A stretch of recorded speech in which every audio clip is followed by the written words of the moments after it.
Hathras case में हुकूमत और अपोजिशन के बीच चल रही तनातनी के बाद अब तक का सबसे बड़ा इंकशाफ अब हुआ है। हाथरस कांड पर सियासी ताल ठोकने के लिए उत्तर प्रदेश में सभी सियासी पार्टियां लगे हुए हैं।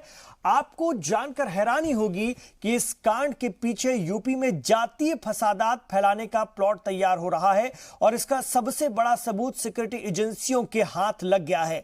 खास तौर पर रियासत में फसाद फैलाने के लिए जस्टिस फॉर हाथरस विक्टिम के नाम से बाकायदा एक साइट रातों रात तैयार कर दी गई और इस साइट के जरिए रियासती हुकूमत और मरकजी हुकूमत को बदनाम करने की साजिश रची गई। वेबसाइट पर कुछ काबिले एतराज और मुतनाज़ा मवाद भी अपलोड किया गया और फर्जी आईडी से हजारों लोगों को इससे कनेक्ट भी कर लिया गया। जांच एजेंसियों को जब इसका पता चला तो सिक्योरिटी के तौर पर इसके कंटेंट को हासिल किया गया और ऐसा होने के बाद ही यह वेबसाइट बंद भी हो गई। खबर यह भी है कि इस वेबसाइट को एक्सप्लोर करने के लिए इस्लामिक मुल्कों से इसे फंड भी किया गया, लेकिन वक्त पर सिक्योरिटी एजेंसीज को मिली लीड के चलते यह पूरा फसाद प्लान फ्लॉप हो गया।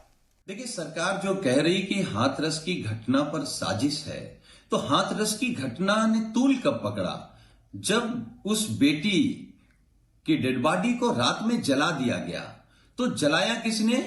योगी की पुलिस ने। जलाया किसने? योगी के डीएम ने। तो इसका मतलब उस साजिश में क्या योगी जी की पुलिस और योगी जी का डीएम भी शामिल है? और अगर साजिश है, मैं मान लेता हूं कि साजिश है, तो उत्तर प्रदेश की पुलिस क्या कर रही थी? इंटेलिजेंस क्या कर रहा था? अगर साजिश हो रही थी तो भी तो सरकार का फेल्योर है। सरकार कहां सो रही थी?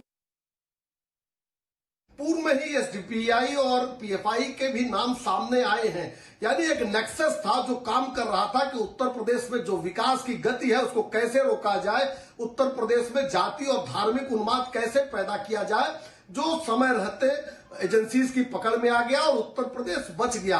योगी आदित्यनाथ की सरकार में जो कोई भी इसमें शामिल होगा उसके ऊपर कड़ी कार्रवाई की जाए।